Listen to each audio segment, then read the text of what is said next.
মিজানুর রহমান আজাহারির তাফসির মাহফিলে গ্যাঞ্জাম নিয়ে কথা বলি। সিলেটে যেভাবে মিজানুর রহমান আজাহারির ওয়াজের শেষে হট্টগোল করে বন্ধ করে দেওয়া হয়েছে, তাতে আমি হতবাক এবং ক্ষুব্ধ। শুনেন, তার কথা শুনেন, শেষ দিকের কথা। এই জায়গাটাতে এরকম কেন হইলো? শুরুতে তো এটা ছিল না। এখন আইন শৃঙ্খলা বাহিনী তোমাদের সাথে লাঠি চার্জ করবে, ধাক্কাধাক্কি করবে, তোমরা আমার সাথে এটা হবে এরকম? তোমরা তো ব্যথা পাবা তো। বসো না, সবাই বসতে পারলে তোমাদের কি? বসো। এটা এটা এটা আমি এখন পরিকল্পিত কিছু হতে পারে এই ধারণাও করতে হবে আমাদের। লক্ষ লক্ষ মানুষ বসে আছে, তোমরা একটু শান্ত হবে না?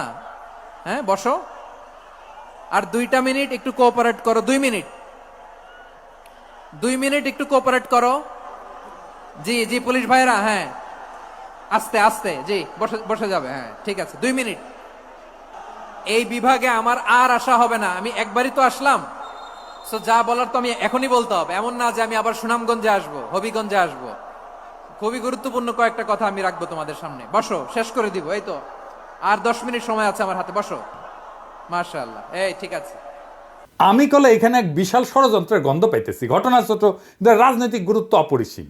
আজারি সাহেব নিজেই কইছে যে সামান্য জায়গায় একটা অল্প কিছু লোকে কাজটা করেছে। শুনেন, পুরো লক্ষ লক্ষ মানুষ, আমি তো দেখতে পাচ্ছি কত লক্ষ লোক হয়েছে। একটা জায়গায় কোনো সমস্যা নাই। এখানে কয়েকশো ছেলে পেলে এই ধাক্কা ধাক্কি, না নিজে শুনতে পারতেছো, না অন্যকে শুনতে দিচ্ছ, না আমাকে বলতে দিচ্ছ।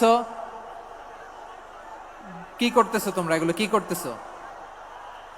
আমি আজকে just as a gesture of goodwill, আমি নামটা কইলাম না কে করিছে, কয়া দেবো কিন্তু কে করিছে এইটা।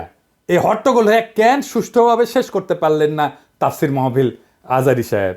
কারণ বিএনপি নেতারা প্রকাশ্যে বলিছে মাহফিলে আজারি সাহেব হেস্তনেস্ত শিকার হবে, এটা কইছে বিএনপি নেতা। সত্যি কথা, আমি ব্যানে করছি না। এই যে শুনেন, রহমান আজারি বক্তব্য রাখে বিএনপির বিপক্ষে, এত সাহস সে কোথায় পায়?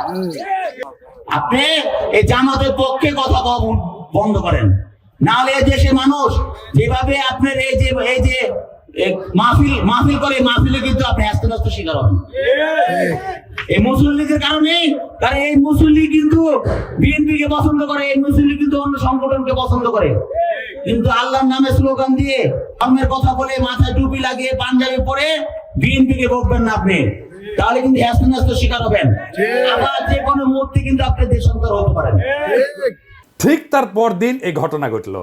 তার আগে তো অনেক নেতা, রিজভী ভাই তার সহকর্মীদের তাতায় রাখছে। এখন আজারির উপর কেন বিএনপি বিলা?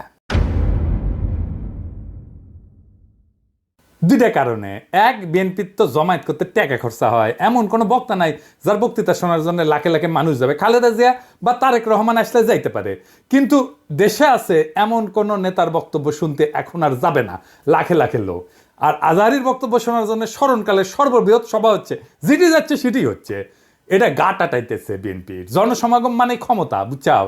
আমাদের ভিডিওর ভিউ গেলে ক্ষমতা, আমাদের পোস্টের লাইক শেয়ার ক্ষমতা, এই ক্ষমতাকে বিএনপি চ্যালেঞ্জ মনে করছে। আর 2 নাম্বার, ইন্ডিয়ার ডরায় জনপ্রিয় ইসলামী বক্তারে। এই জন্যই তারা চড়াও হয়েছিল মৌলানা দেলাওয়ার হোসেন সাইদের উপরে। আজারি সাহেব ইভেন বিগার থ্রেট তাদের জন্য, বড় ভয়, কারণ সংঘবদ্ধ মুসলমানে তাদের ভয়। আজাহারি জামাত করে না, তার বয়স কম, তারা যুদ্ধাপরাধী বানাইতে পারবে না। চমৎকার কথা বলে, আধুনিক, মননশীল, অপূর্ব সুন্দর গলা আর চেহারা, মাশাআল্লাহ। ইংরেজি